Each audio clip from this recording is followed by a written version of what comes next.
Hello, fellow mech warriors, Mage Leader here. It's been a while, hasn't it? Initially, I was going to make these Battlemech / Great House summaries back to back, but obviously that's not how things played out. My apologies for the delay. Today's topic is a beefy one, and one that required a good amount of preparation.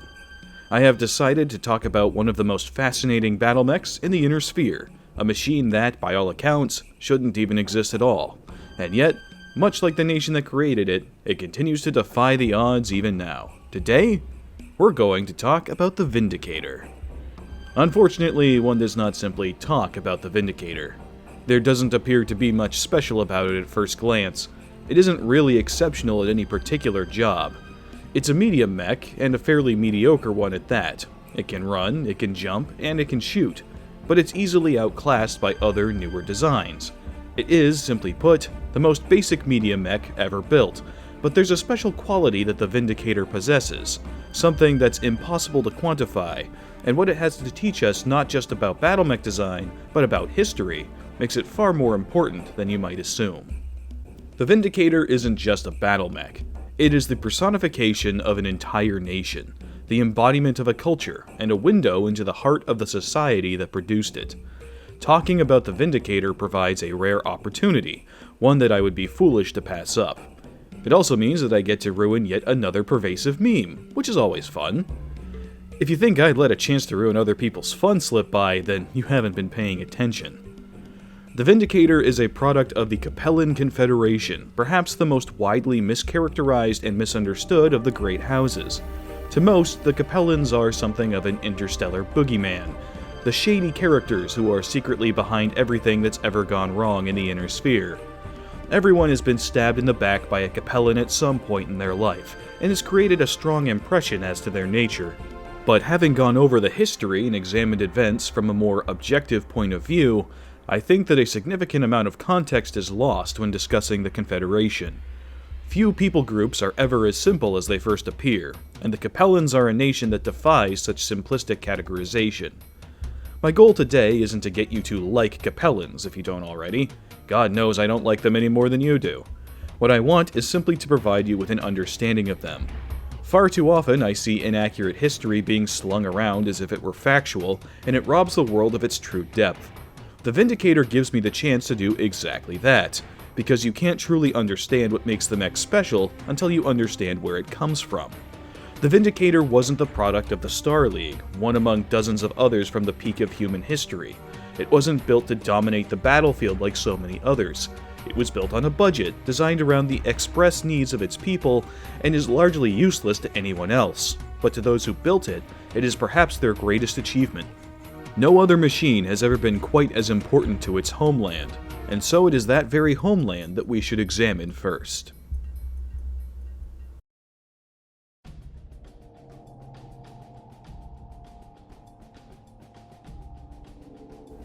The Capellan Confederation is the youngest of the Inner Sphere's major factions, having been formalized long after its competitors were well established. However, that does not mean that its history is any less extensive. As a matter of fact, the story of House Liao, and by extension the Confederation, truly begins on ancient Terra in the late 22nd century. In those days, Terra was in a state of massive upheaval. The unification of the planet was still underway, and the constant fighting had left many parts of the planet unfit for civilization. More and more people were fleeing the planet to seek out new, more stable lives by escaping to the one place that hadn't been corrupted by collectivism. Space! For those who remained, life was often chaotic and full of doubt. Enter Elias Liao, the son of an English politician and a Nepalese schoolgirl. Elias grew up in the Free State of Hong Kong, where he studied political theory before taking economic theory at Oxford, a prestigious institution in those days.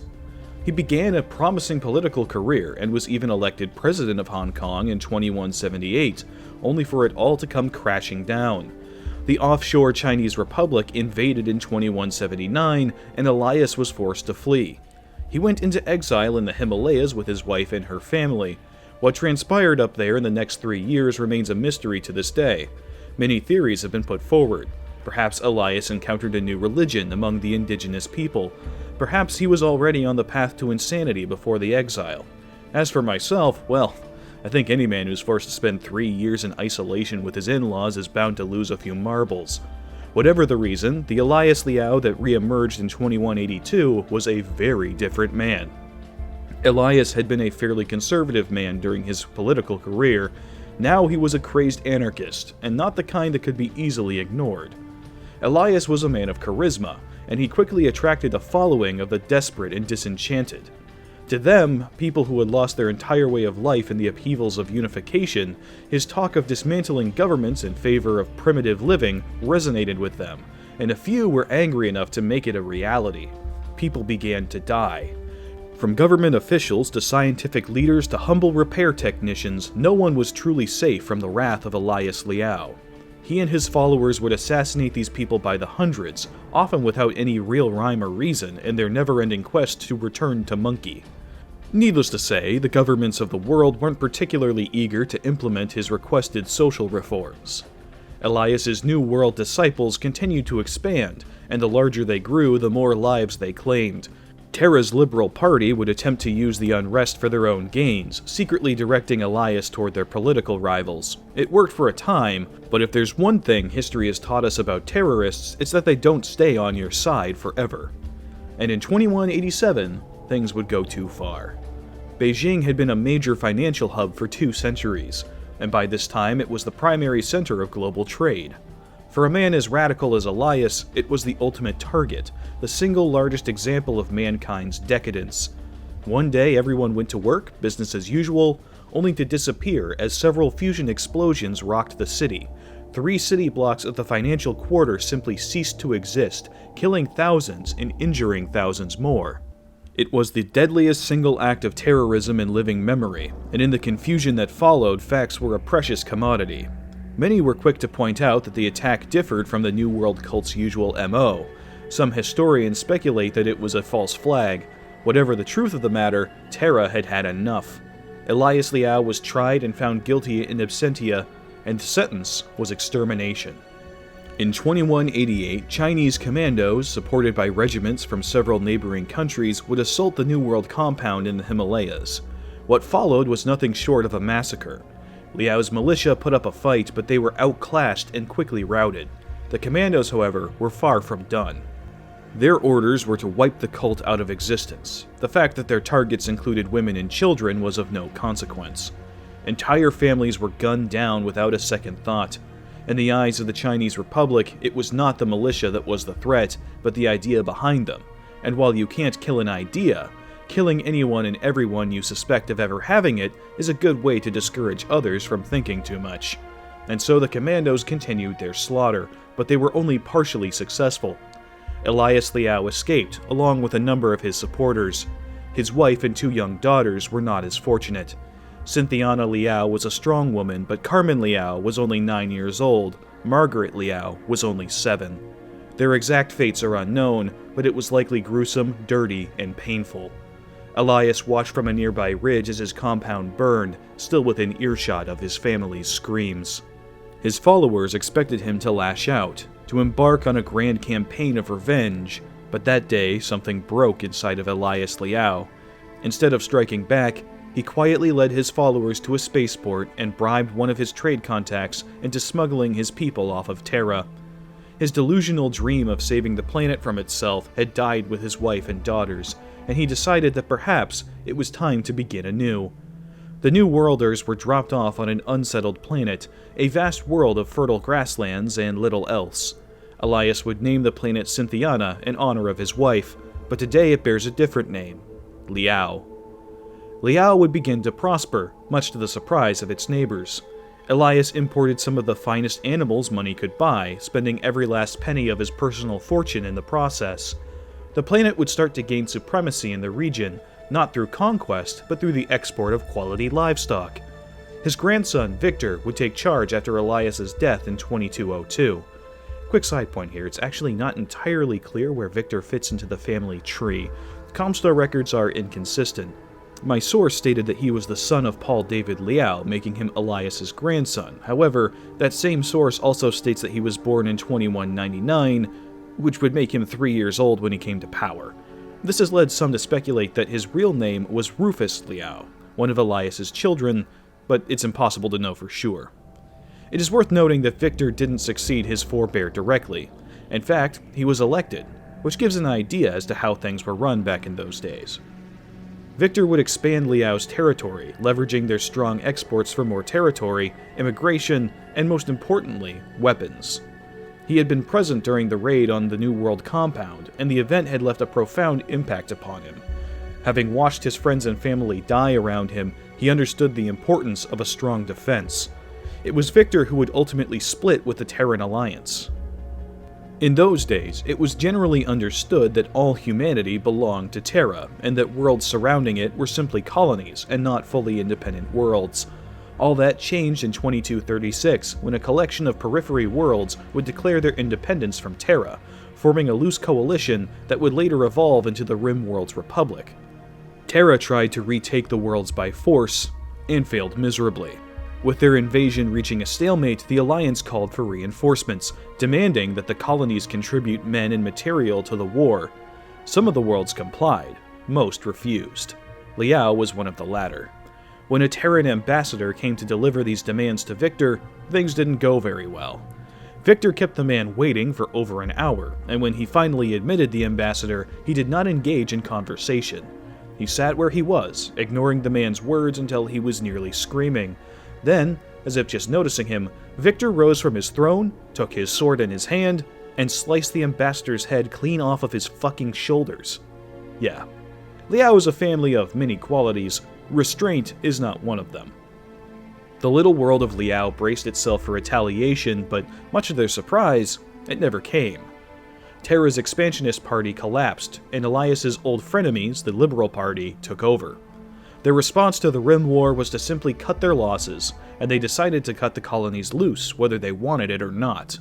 What followed was decades of chaos as planets banded together, fell apart, rose to prominence, or disappeared altogether. Without Terran support, a few worlds folded, but others thrived. From this period of chaotic expansion would come many of today's great houses, but for our purposes today, the most important were the Chesterton Trade League, the St. Ives Mercantile Association, the Tikhonov Grand Union, and the Capellan Hegemony. These smaller states would forever be linked to one another, much to their dismay.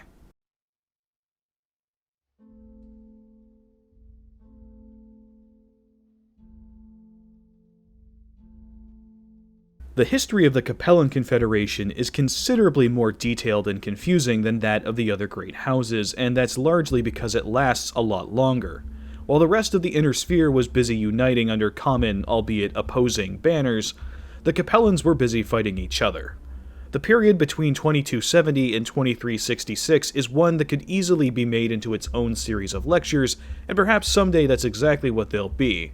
Today, however, I'm forced to abbreviate it. Just know that after gaining independence from Terra, there was an entire century's worth of conflict, unrest, power plays, and politics in what would eventually become the Capellan Confederation. The various member states would constantly battle one another, but not necessarily for the reasons you might think.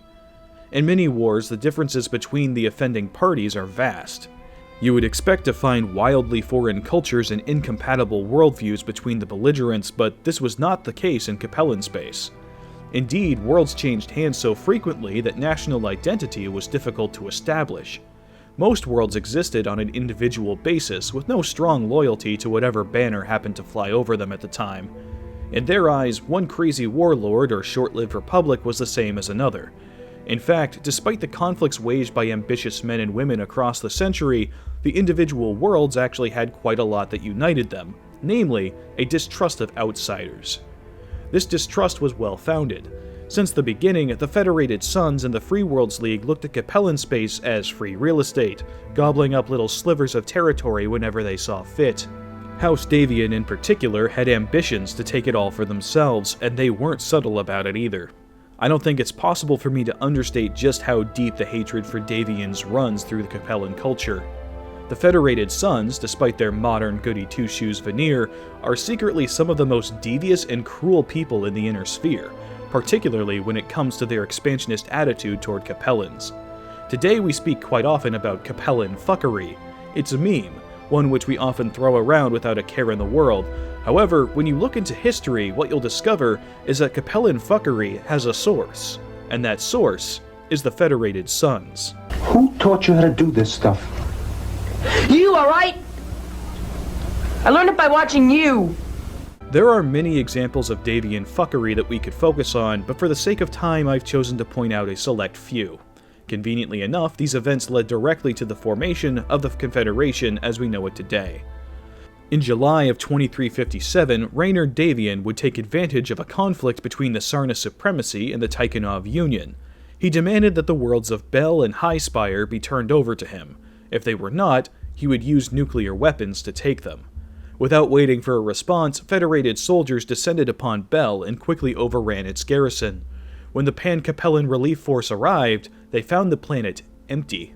No sign of its garrison or its inhabitants remained, and their fates remain a mystery to this day. Unconfirmed accounts claim that citizens of Bel later reappeared in a Davian slave camp, and no, you did not mishear me. However, Davian denies any knowledge of the event.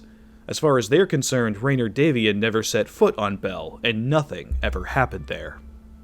In response to this act of aggression, Seluk Tukas would come to power. He forcefully arbitrated and resolved the Sarna-Tychanov conflict and made major strides to unite the Capellan states in the face of Davian ambition. He achieved this through a wide array of creative solutions, but one of the most significant was the marriage of his daughter to Duke Franco Liao, the man who supplied the majority of Capellan shipping with his commercial fleets. This would create the Capellan Commonality, and Tukas believed that this new nation would keep the Federated Sons at bay. Unfortunately, it only increased their fuckery. In 2363, Tukas attempted to use his new position to leverage the Sons. He demanded that worlds previously conquered by the Davians be returned, as they rightly belonged to his new Capellan state. Davian responded by staging an accident that killed the Capellan ambassador. Tukas then ordered the invasion of Li, and it was an unmitigated disaster. Raynor Davian had established connections with Alexei Nimzovich of the Sarna Supremacy, and through this avenue Davian spies managed to obtain the Capellan battle plans. The fight on Li would destroy nearly all of Tukas's best troops, and the crisis was so terrible that it caused the collapse of the Commonality. In response to unrest at home, Tukas announced a new election to allow the people to choose a new ruler, one strong enough to hold his new nation together. The most likely candidate was Warren Eris, a man who promised to use the strong mercantile abilities of the Commonality to rebuild the military and put the squeeze on the Federated Sons in the Free Worlds League. Everything was progressing as normal, right up until the night before the election. Tukas's home was bombed in a brutal attack that left no survivors. The Prime Minister, his family, and their servants all perished. Eris was the only real choice that remained, and his victory was assured. However, much to the shock of the entire nation, he did not win the election. A suspicious number of 11th-hour votes had flooded in, all of them in favor of Eris's opponents, Frederick Liu and Melissa Hedgewood. No candidate had a clear majority, and the election became deadlocked. Eris requested a recount, and the ensuing investigation uncovered something that rocked the Commonality to its core. You guessed it, Davian fuckery. A Davian agent was caught transferring bribe money to one of Melissa Hedgewood's campaign managers, one example among many that indicated election interference by foreign powers. The Capellan Senate called for a new election in 2366, but it was a dismal failure. Less than 5% of the voting population bothered to show up to the polls, indicating that the masses lacked any confidence in the electoral system. Raynor Davian was quick to respond, almost too quick it seemed. He announced that he was sending a peacekeeping force to Capella in order to ensure the election of a, quote, suitable governing body. To translate from bullshit politician speak, they were coming in to set up their own puppet government in a rival nation. The Commonality began to panic. They had little time until the Davian forces arrived, and they needed a solution quickly. This is where the Liao family enters the picture. Franco Liao announced that he was taking over. The Commonality would be abolished, and he would establish a new permanent union between the member states. No longer would there be smaller nations competing within their own loose coalition. From now on, all worlds would be known simply as Capellan, with no distinction between them. It was, in many ways, the logical conclusion of Tukas's earlier ideas, but not everyone was in agreement. Eris threatened to arrest Franco Liao. Liao replied that he would respond by withdrawing the support of his merchant fleets, crippling the Commonality's economy. The debate spiraled into a stalemate that the nation simply didn't have time for. The day was saved, strangely enough, not by any of the politicians present, but by Franco's wife, Duchess Carolyn Liao. Carolyn was Tucasa's daughter, and she understood the gravity of the situation. She had been Franco's devoted wife for years, and the two were known to have a passionate, fiery love life. Both were possessed of strong personalities, and while Carolyn was typically a woman of few words and gentle demeanor, she surprised everyone by showing just how ruthless she could be. Tired of the bickering and claims of dictatorship, Carolyn sprang from her seat and charged at her husband, drawing his sword from his belt and pressing the tip of the blade against his chest. What she said next, fortunately, has been recorded. "We have all heard enough this night. The time has come for us to act, and act quickly. To those of you who fear the threat of dictatorship, to you I swear I will run my husband through should he ever dare to threaten your freedoms. If need be, I shall demonstrate the truth of my words here and now." Claims that Duke Franco Liao then whimpered the word mommy are unconfirmed and likely Davian propaganda. In any case, her brief dominatrix act so thoroughly impressed the officials that they unanimously voted in favor of the Duke, much to Eris's chagrin. Franco offered to let Eris be his second-in-command. Eris refused, and so Franco had him arrested. In times like these, the new Capellan Confederation couldn't afford internal enemies. Franco's rule was highly pragmatic. As the leading provider of Capellan trade, he had learned a few things about the nature of humanity. He had witnessed the rival powers of the Inner Sphere chip away at his home. The Free Worlds League, the Federated Suns, and the Terran hegemony had all tried to force their way into his nation at one point or another, and trading with them had taught him valuable lessons and provided him with a simple philosophy when it came to diplomacy, one that would stick with the Capellan Confederation for the rest of its existence. Everyone else is out to get you, so get them first. He would get a chance to demonstrate this worldview almost immediately. Davion forces were still on their way to Capella. Franco sent a transmission to the peacekeeping force, informing them of his new government and offering fresh negotiations, but he wasn't naive enough to believe that they would be willing to back down. Franco's true goal was to buy time. While delaying the Davians as long as he could, he began to set a trap for the incoming enemy. He had formed a new military from the pieces of the scattered forces of the former member states, uniting them largely by bribing their commanders with resources he had confiscated from Warren Eris. He sent his most loyal and elite units into the capital city of Capella Prime, then positioned his entire fleet one jump away from the system. When the Davians arrived, they found the world largely unprotected. Thinking that Franco Liao had cut and run, they took the city and established their garrison. While Liao's men harassed them on the ground, keeping their attention, Franco sprang his trap. He jumped his fleet into the system and quickly destroyed the Davian transports in orbit, cutting off the forces on the ground. He then aimed his guns down on the city below and demanded that the Davians surrender. The federal troops called his bluff, knowing that he wouldn't fire with his own troops and citizens in the way. There was just one problem. Franco wasn't bluffing. The 2,000 people left in the city and the soldiers who still fought in its street were nothing but a ruse, a sacrifice to give the Davians a false sense of security. Franco blasted the city from orbit, destroying everything and everyone down below. It was a move that stunned the entire Inner Sphere, and it would forever be known as the day that the Capellan Confederation was truly born.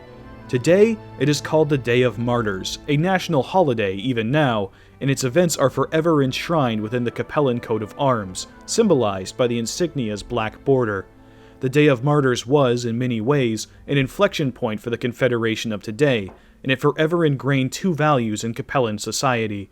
The first was a pervasive hatred of outsiders and a desire to survive their plots at any cost. The second was the idea that no sacrifice is too great to ensure the survival of the Capellan people.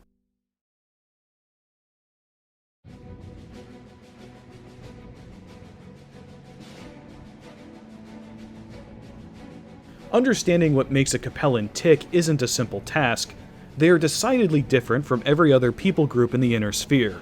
While in most nations you'll find a populace married to the ideas of personal freedom and self-determination, Capellans don't typically bother themselves with such notions. The average Capellan has one purpose, and that is to serve the needs of the state, whatever they may be. Many attribute this to brainwashing and indoctrination, and while it is true that Capellan schooling reinforces this concept from an early age, its origin is more deeply cultural than you might expect. This belief system comes from a philosophy known as the Corvin Doctrine, which posits that empires are far too large and complicated to be effectively governed by the masses. Only the elite are capable of rule, and an individual's value is determined by how best they help their leaders to achieve their goals. To many of us, it sounds absurd, perhaps outright evil, but this is what the Capellan believes. The role of the elite has been reinforced through other means as well. Capellans idolize the upper classes, and this is not limited to politicians and nobles. It was the Capellan Confederation who established the Lorix Order, a venerated society which began as something of a mission statement for mech warriors, a mandate to use the power of battlemechs to protect the people, not to blindly enforce their own whims. It set mech warriors apart as a new elite class, one which wielded incredible power, but also magnificent responsibility. This guiding principle created an adoration of mech warriors in the Confederation, as people looked up to them as their benevolent protectors. For their part, the Order of Lorix did make great efforts to abide by their own ideals, and the organization has spread far beyond the borders of Capellan space. Capellans look upon the state as the source of their security and providence, and given the turmoil that surrounds them, it isn't difficult to see why. Their territory has taken many stabs at self-governance, but each attempt has ended in brutal and often deadly failure. The nation is surrounded by enemies and has experienced some of the fiercest combat in human history. At the heart of Capellan society is the same desire as every other state, the wish to be left in peace and to live life as it suits them. And contrary to popular belief, their actions have often demonstrated this. The Ares Conventions, the rules of warfare that have governed intersphere conflict, were drafted by none other than Liao. Tintaville had, after all, been a Capellan planet, one that Peter Merrick had chosen to invade. The combat on that world had escalated to an absurd degree as both militaries took the tools of their trade to their logical conclusions. The planet had been left a charred husk, utterly worthless to either side. The destruction was so great that Alicia, somewhat naively, sought to limit the destruction of warfare by laying out clear rules of engagement. It was a noble effort, one which the great houses immediately abused. Warfare was now codified, and as such, it had become a contest with clear-cut rules, a perfect measuring stick for settling international disputes. The great houses used the Ares Conventions as a tool, and immediately began to beat one another with it. Other instances of Capellan attempts for peace between itself and its neighbors similarly fell through. Merrick had always refused cooperation with Capella, which is hardly surprising given that they are often trade competitors. As for Davian, well, there was very nearly a permanent Davian-Liao alliance similar to the future Federated Commonwealth, but unfortunately the marriage which would have solidified this event never came to be. Why not? Well, for a number of reasons. Centuries of bad blood between the Capellans and Fed sons weren't so easily swept aside.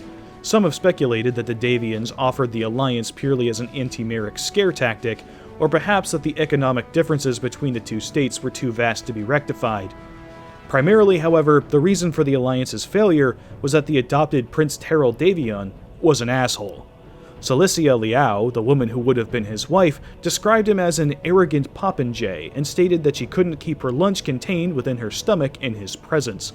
He also had a nasty wart at the end of his nose, which didn't help matters.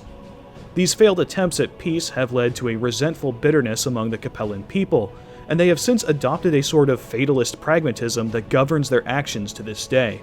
Outsiders are not to be trusted. Trust exists to be broken. International politics is a game of chicken on a galactic scale, where two empires glare at each other until one makes a mistake. The key to victory lies in forcing your opponent to flinch first. This new way of thinking would be demonstrated in full during the First Succession War. The events leading up to this conflict are well known. The Ameris Civil War had decimated the Star League, but Barbara Liao, perhaps the Capellan Confederation's most pragmatic leader, had seen trouble coming from light years away. She had been the first to campaign for the expansion of house militaries under the League, and she had gotten her way. She had also taken great care to acquire Terran battlemech and aerospace technology to bring her own forces up to date. While the other great houses largely watched the Star League with cautious suspicion, Barbara was already preparing for its inevitable collapse. While on a personal level she had great respect for General Alexander Kerensky, as the head of her state, it was her duty to ensure its survival. She took no action when Ameris began his uprising, and only fought when the Rimworld's forces made incursions into her territory. She shed no tears over the death of Richard Cameron, who had so recently attempted to cripple her nation with his infamous Executive Order 156. When the war was over and Kerensky was deposed, she lamented the treatment he received. However, despite her personal feelings, she was already preparing for what came next. She had foreseen the coming conflict, and she knew perfectly well that none of the Inner Sphere powers would hold back. So instead of sitting around and waiting for the Free Worlds League and the Federated Suns to invade her smaller nation, she opted to send them reeling ahead of time. In November of 2787, the Free Worlds League invaded Wazan and Kori, a pair of Capellan systems, but Barbara did not send her forces to relieve the garrisons. Merrick thought themselves victorious and prepared to cut another slice out of the Confederation, but Barbara wasn't the coward they assumed she was. She had something far more ambitious in mind. In March of 2789, she launched the counterattack not at the captured border worlds, but against the proud Free Worlds planet of New Delos, and it was in this attack that Barbara Liao would send a fateful message that would forever shape the coming succession wars. She informed her soldiers that the Ares conventions were suspended, and that she expected her soldiers to act accordingly. Gone was the naive Capella that tried so hard to limit the horrors of war. In its place stood a jaded, wiser head of state. In that moment, knowing that the intent of the conventions had long been subverted, they became the first to break the rules of war. New Delos was decimated by the invasion. The massive fleet that attacked it held nothing back, destroying everything in its path regardless of its military significance. This war was not a calculated strategic affair. It was an outlet for centuries of humiliation and exploitation at the hands of the Free Worlds League. They butchered New Delos for 3 days straight, and when they finally departed, the Capellans had lost a grand total of 17 Battlemechs and 26 aerospace fighters in exchange for the total destruction of the Merrick garrison and the deaths of over 20,000 civilians. Needless to say, the Free Worlds League was straight up not having a good time. Their response to the Capellan brutality was to unleash it right back. The second Capellan assault was driven back, and the Free Worlds League would exact a heavy toll, but the damage had been done. With the Ares conventions rescinded by its very authors, the great houses began to throw down like never before. In their mad scramble to fill the void left behind by the Star League, they resorted to total warfare for the first time since the invention of the Battlemech. Ironically, the Capellan Confederation would come off relatively light from this war, as their enemies were more preoccupied with bigger fish on their borders. After all, unrestricted warfare is far more dangerous when it comes from larger states, and the Capellans had spent nearly all of their forces on their initial gamble. Overall, they lost territory to the Free Worlds League, but a dozen worlds was a small price to pay for survival. Barbara Liao's actions had been harsh, outright monstrous even, but they had achieved their goal. The Capellans had, through their sheer audacity, survived the first round of the most brutal conflict in human history, and now it was time to prepare for the next. This, at long last, is where the Vindicator enters our story.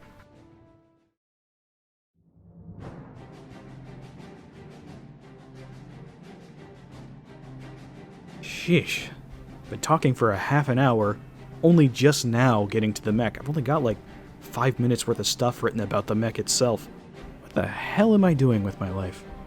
The Vindicator is very much a product of its time, and of its people. After the fires of the First Succession War died away, the CCAF looked around and took stock of what they had. Their opponents had suffered worse fates during the war, but Liao had still taken some brutal hits. The military was in shambles, badly needing reinforcement and resupply.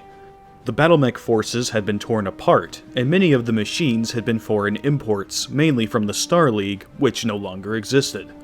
With so many overseas factories destroyed, replacement was virtually impossible, and so the Capellans determined that a new war machine was needed, one purpose-built for the needs of the Confederation.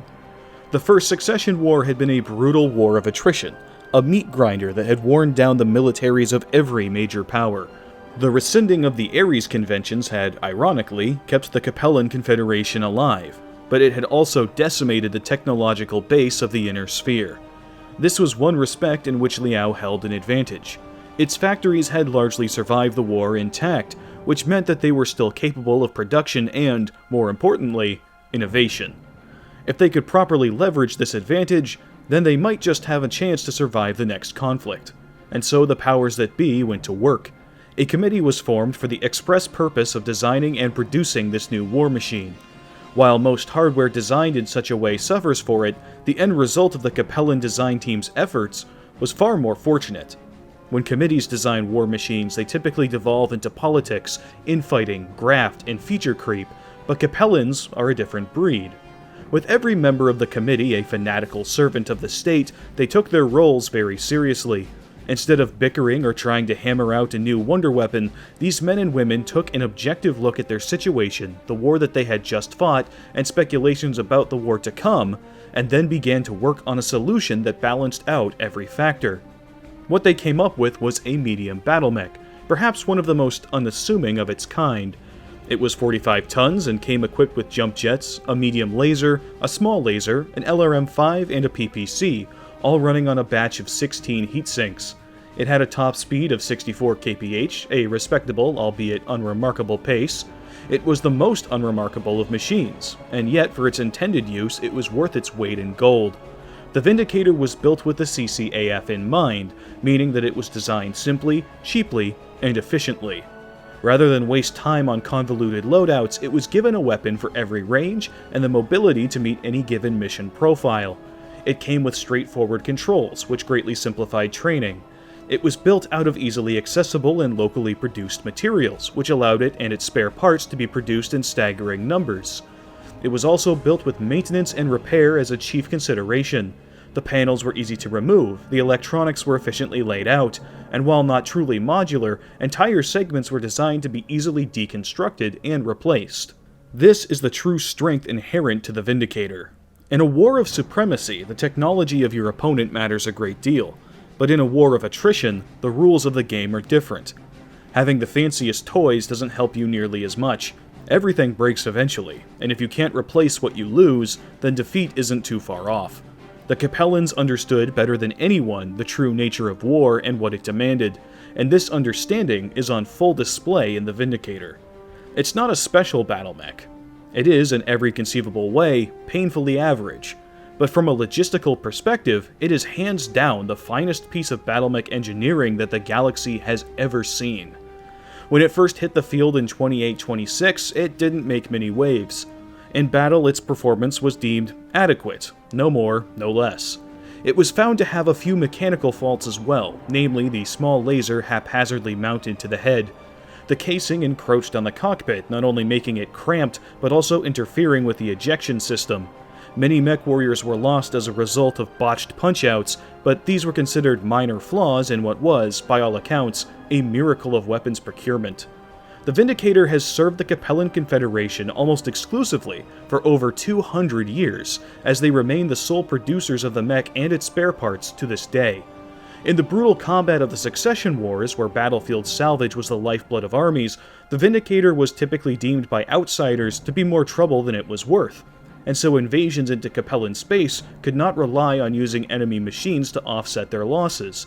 It was the perfect machine for those conflicts, and it served as the backbone of the CCAF through 3 further Succession Wars.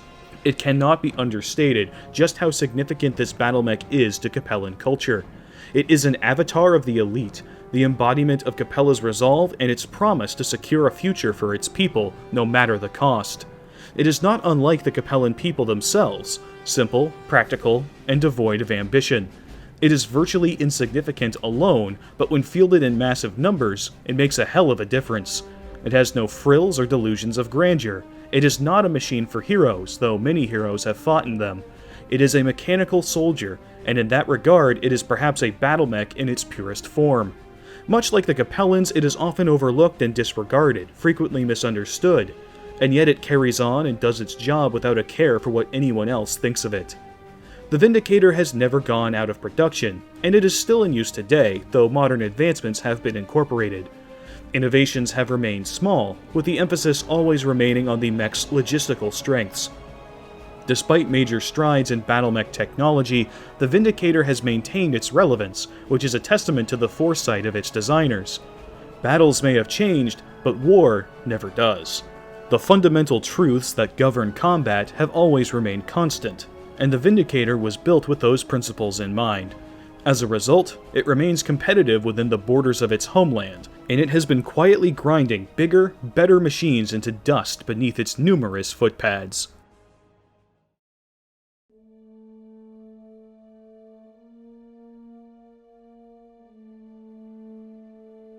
The Vindicator, like the society that birthed it, is often discarded and simplified into cute quips and remarks, but both deserve a closer look. To many, the Capellans are seen as subhuman, mindless automatons laboring under an oppressive regime, but things aren't that simple. Beneath the compulsory military service and the indoctrination lies a deeply cultural belief in the importance of the state. It is a faith built upon centuries of experience, and its followers are as deeply committed as those of any given religion. A Capellan is not a sniveling wretch nor a mustache-twirling villain. He is a coldly pragmatic and endlessly courageous person, willing to lay his life down at any time, for any reason. The Capellan Confederation is in decline. One could argue that its star has always been on the descent ever since it was founded, but given its circumstances and the challenges aligned against it, the fact that it continues to exist at all is a testament to the unbridled tenacity of the Capellan people. It is a nation that clings on through sheer willpower. Well, that and a healthy dose of quality consumer electronics exports. While many see it as little more than a slave state, the Capellan citizen knows the alternatives. Better to be a willing slave to your own kind than to be taken as a slave by an outsider. The Vindicator demonstrates these same qualities in its design. I have covered battlemechs that embody their nation of origin before, but nowhere has the glove fit more cleanly than it does here. The Vindicator doesn't just represent Capella, it is Capella. From its humble appearance to its sturdy construction, it fits the profile perfectly, effortlessly slipping into its intended role and marching onward. Despite years of foreign aggression and battles against far superior foes, the humble Vindicator continues to hold the line just as it has for 200 years. The Capellan Confederation is a master of defense in depth, and many of the largest invasions ever launched by the great houses have been blunted by their understanding of the fundamentals of warfare. Underestimating their fighting ability has cost millions of lives across the centuries, as Capellans can, will, and have held out against impossible odds hundreds of times over. Their warriors are products of a culture that believes in total sacrifice, and as a result, they have no fear of death. And what kind of machine do you give to a man who isn't afraid to die? Well, the answer is simple. You give him something like the Vindicator. Countless acts of heroism have been achieved in this unassuming little battlemech, stories of selfless sacrifice that will never be shared. It stands tall with its simplicity, and rather than lament what it lacks, it makes use of what it has. It is a machine for people who know how to do more with less, and because of that, it has remained a perfect fit for the CCAF. When the enemy is looking to grind you down and wear you out, it is better to outlast him than to outfight him. You can drop a Vindicator, but for each one you kill, you'll find yourself facing a dozen more, and while they aren't the most threatening battlemechs in the universe, they still carry PPCs, and nobody likes getting hit with PPCs. At the end of the day, there isn't much to say about the Vindicator itself, though God knows I've tried my best. What fascinates amateur historians like myself isn't the battlemech, but what lies behind it, and I hope that now you've got a small idea of why. I would greatly encourage you to look into the Capellan Confederation on your own time, as their history is fascinating, detailed, and highly convoluted. Believe me, despite this lecture's length, I've barely scratched the surface. There is so much more I wish I could talk about, but I would risk boring you more than I already have. But hopefully I've at least done enough to help you see beyond the memes and to find the truth behind it. In the inner sphere, nothing is quite as it appears. Let the humble Vindicator be your reminder. Thank you all so much for watching, and special thanks to my loyal patrons.